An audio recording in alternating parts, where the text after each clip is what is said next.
in my presentation, take you very quickly through sort of the history of where we've come from in archiving and try to get us up to the digital age as quick as possible and talk about some of the methodologies that we're looking at to, in fact, archive this material sustainably for the future. So, in around 300 BC, Aristotle had accumulated a lot of papyrus documents on mathematics, on philosophy, on politics, plays, different types of things.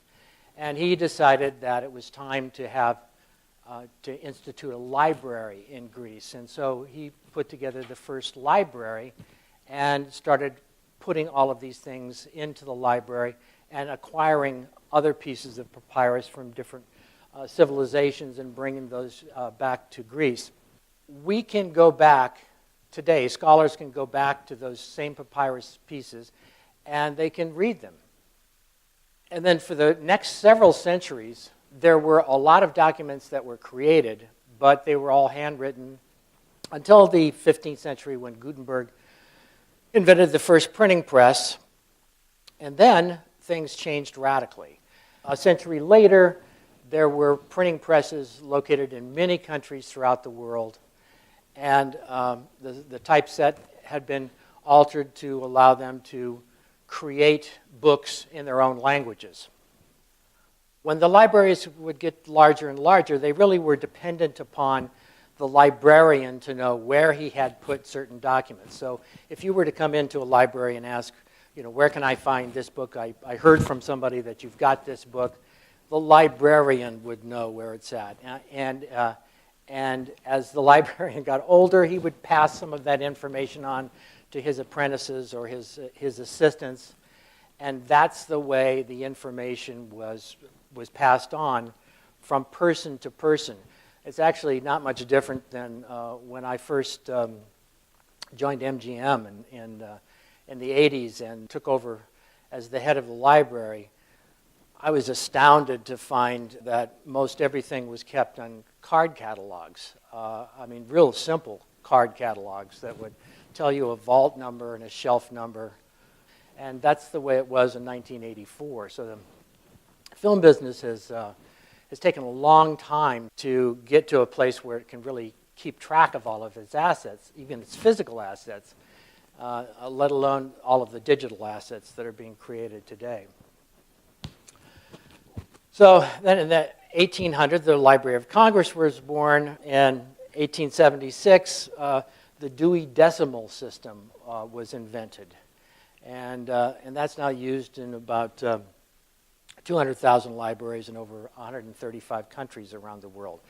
And this represents the first metadata that we've got, where you've actually got a plan where you can go into a library and look at their card catalog and tell what kind of document it is and where exactly this is located. In 1895, motion pictures were being created on nitrate film, 35 nitrate film, and we can still go back and we can see those films today. By 1927, sound was added to motion pictures and synchronized. 80 years later, we can still go back and look at and listen to those images that were created on those 35 millimeter nitrate film masters. Dinner at 8. I was reading a book the other day. Reading a book? Yes, it's all about civilization or something. A nutty kind of a book. Do you know that the guy says that machinery is going to take the place of every profession? Oh, my dear. That's something you need never worry about.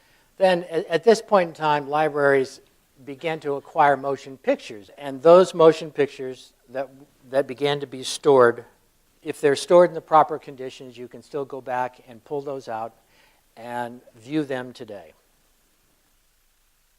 1980, multi-track digital recording became available.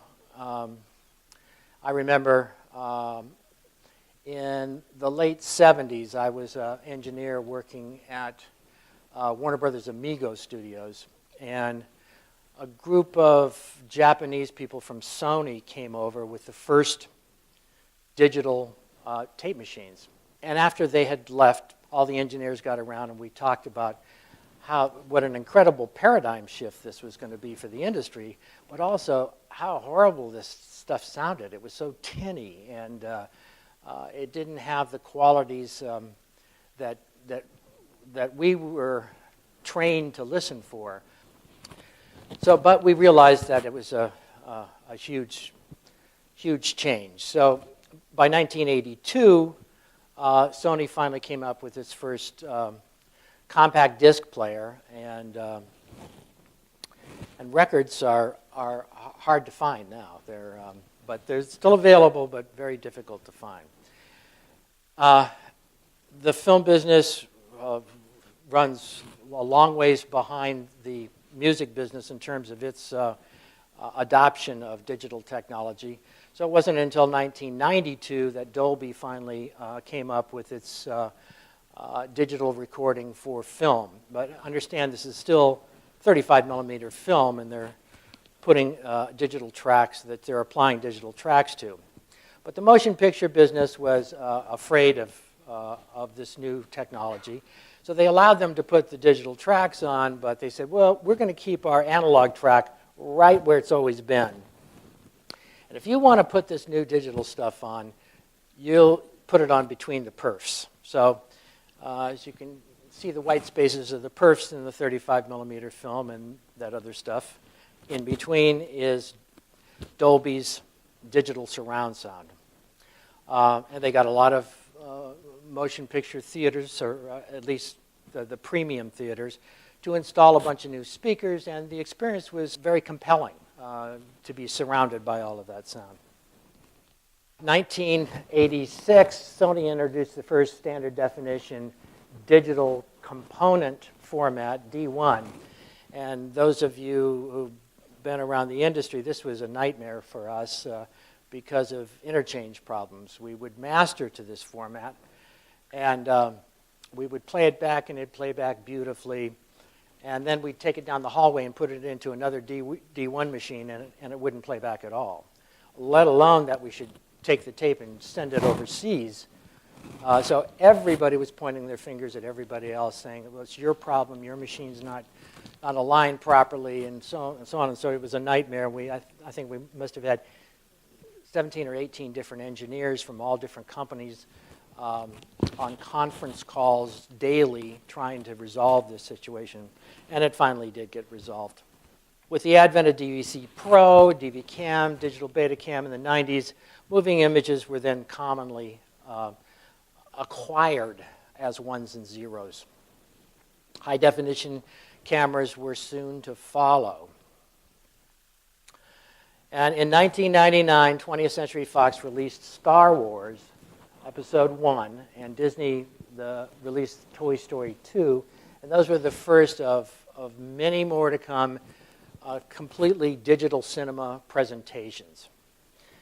And these digital files rendered lots and lots of ones and zeros. And ones and zeros, and ones and zeros, and ones and zeros, and more ones and zeros. So what do we do with all those ones and zeros, and how do we keep track of them? Metadata. That's the key to keeping track of these things. We've actually had several convened consortiums of all of the major studios getting together to try and define what are the required fields for metadata for born digital cinema. We still haven't come to agreement as to what that should be. But there are publications out there, such as OASIS, which is an open architectural information system. And what this is, it's an archive consisting of an organization of people and systems that accept the responsibility to preserve information and make it available for designated communities. And this publication actually came out of the Space Administration, NASA. So it's a really interesting publication and something that all people who are interested in archiving these ones and zeros and having them stay around a long time should read. Another document is called TRACK. And TRACK, the TRACK criteria and checklist publication is from the National Archives and Records Administration. It's a handbook for digital object management. TRACK stands for Trustworthy Repositories, Audit, and Certification. And TRACK describes in specific terms the information that should be included in submission information packages, SIPs, and archival information packages, AIPs. An SIP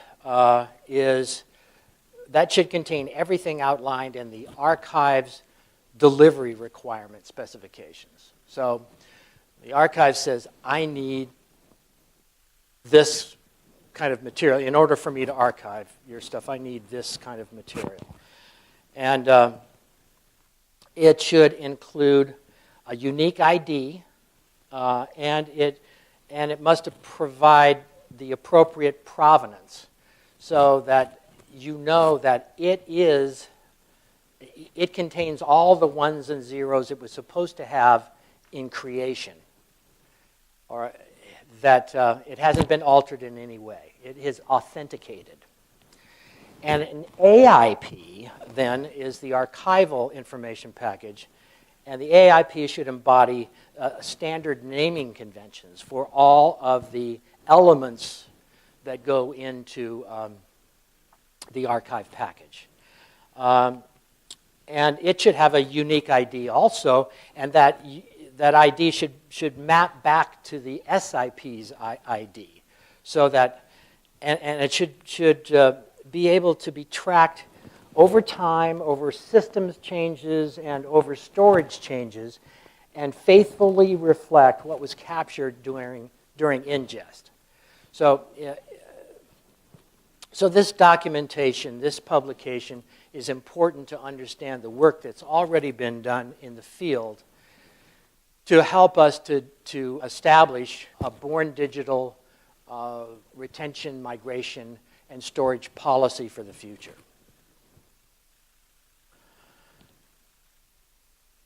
Digital information is not evolutionary, but revolutionary. It transforms how we create, acquire, disseminate, and preserve information. Digital materials are surprisingly fragile, and they depend for their continued viability upon technologies that undergo rapid and continual change. Software that works today, 5-10 years from now, doesn't work at all, let alone hardware. Hardware manufacturers go out of business, and that's it. If you haven't archived the hardware, then you're in trouble. We can sometimes, through emulation, recreate the hardware, but it's an expensive and a time-consuming effort. How do we preserve and access these digital assets for future generations, or even for their use in 5 years?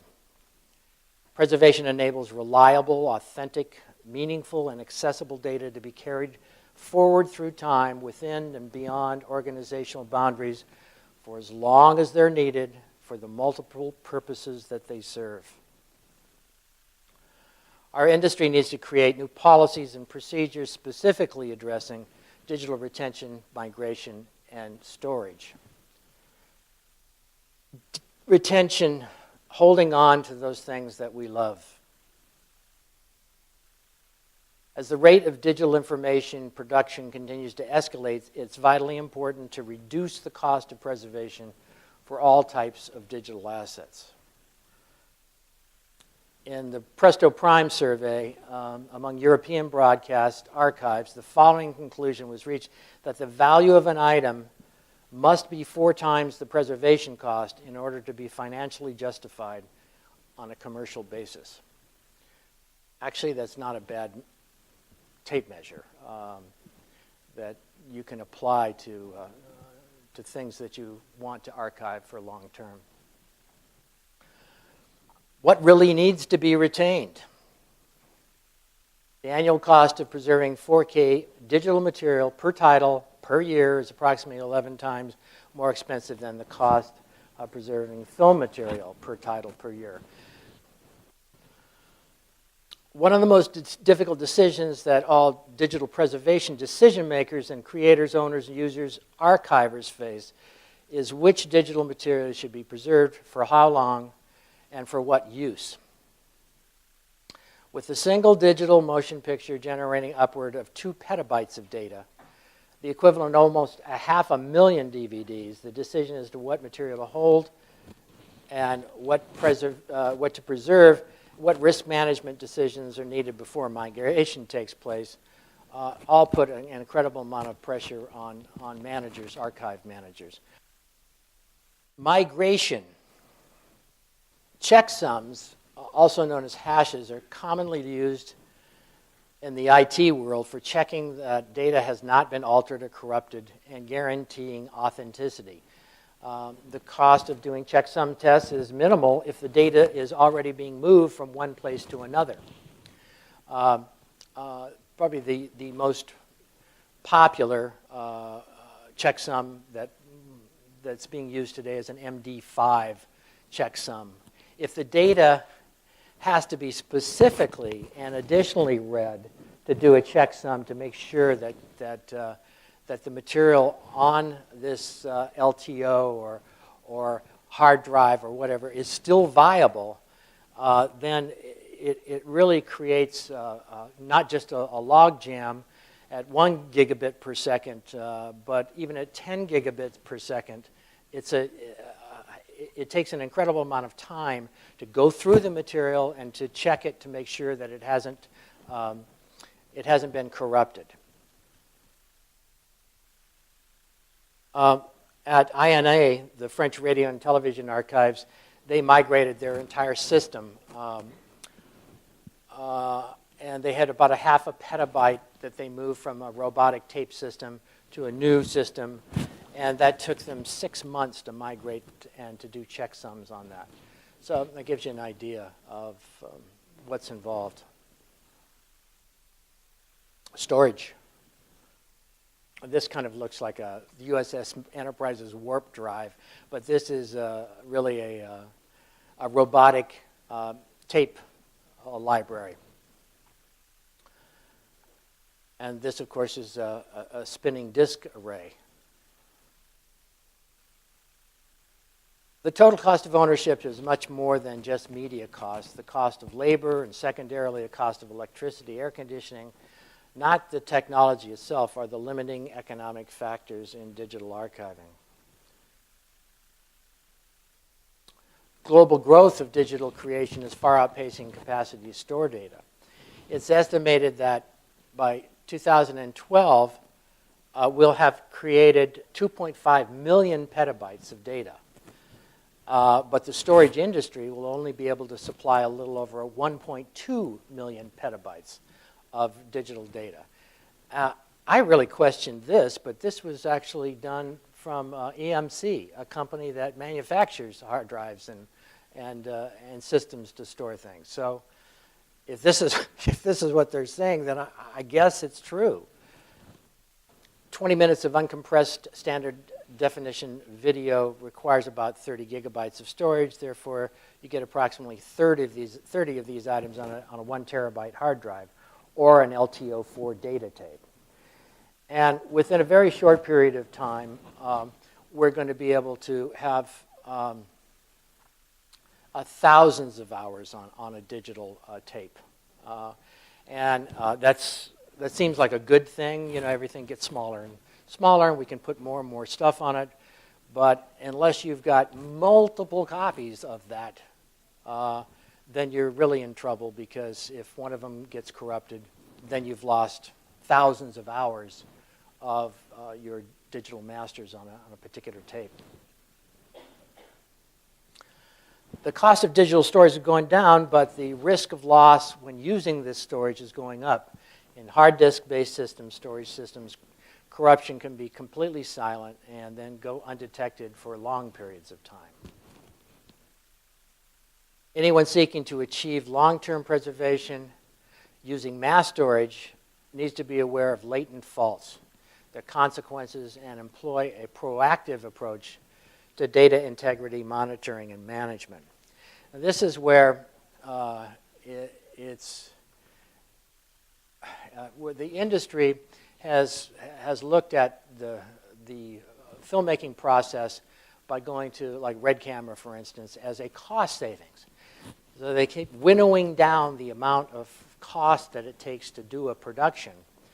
However, on the back end, if you want to actually hold on to these assets, it's incredibly time-consuming and requires a lot of management to make sure that these things will then exist 10 years from now, 20 years from now, 40 years from now. And somehow that's not fully understood. In some cases, not understood at all. Three industries that have growing need for digital archiving, actually there are four: entertainment, cinema and publishing, defense intelligence, and science, medicine, education, also oil and gas, are all facing the similar challenges to the motion picture business in terms of infrastructure workflow and the requirements for long-term preservation. So now we come to policy. How do you create a policy? The first steps are research. You want to look at all of the research that's been done in the field over the last 10 years.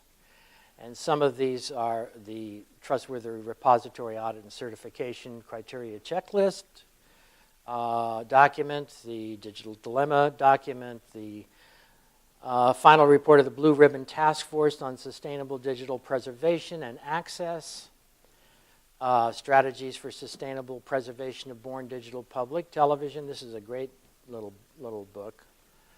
The NDIP program publication, and Presto Prime, which is a European study that's been done. Three initial assumptions based on that research, from my point of view, are the following. We can't save everything. It's economically unsustainable. The biggest motion picture companies would go bankrupt if they had to keep everything. If they were forced to migrate everything every 10 years or so, it's just unsustainable. The second is that we need a two-bucket approach, an archival bucket and a transitional bucket. So, and the third is the function of the archive needs to become an integral part of production itself. So someone needs to be inside production. Now, not necessarily on the set every day, but certainly in editorial every day. So this, and be totally dedicated to the archival function, which is making decisions with the director and the editor and script supervisor as to, does this material go in this bucket or does it go in this bucket?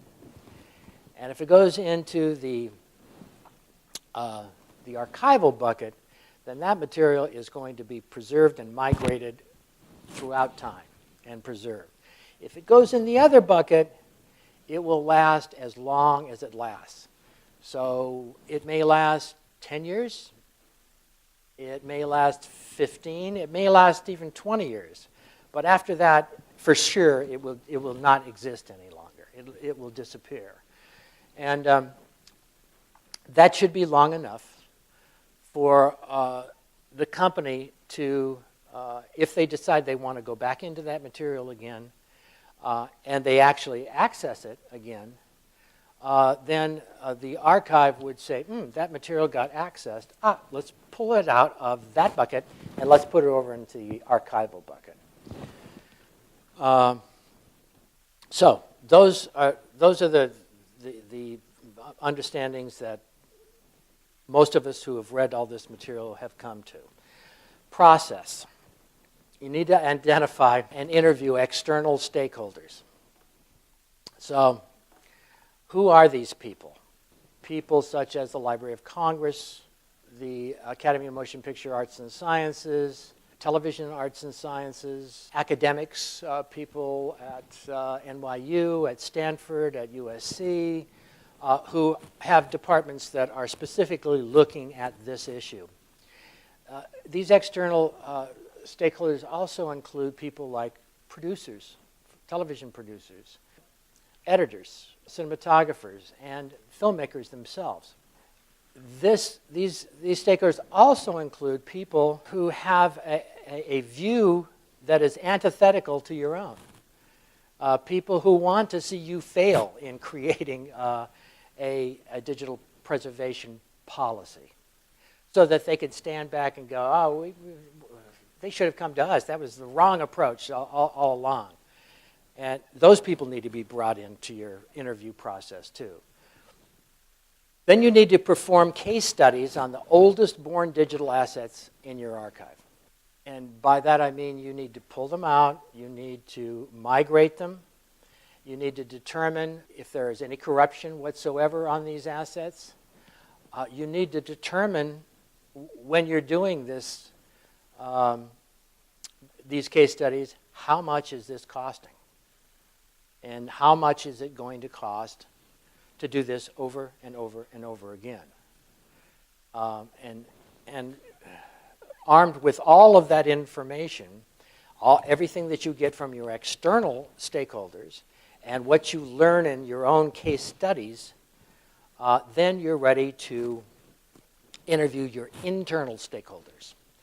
And those are people inside your own organization, like the head of production, the head of marketing for theatrical marketing, the head of home video marketing, the head of home video distribution, the head of online distribution. All of those different people, your technology group inside of your organization, they all have to be interviewed, and you need to find out what their needs and concerns. And specifically, you need to ask them a question of value. What is of value to you? What's of value to you today? What do you think will be of value to you tomorrow, 5 years from now, 10 years from now? And through that, you want to develop consensus around ideas generated from all those different people that then will allow you to create policy, and that policy comes out of that consensus. All I can say is we haven't come up with that policy yet, but we're on our way. We're on the path toward creating that policy, and the sooner the better.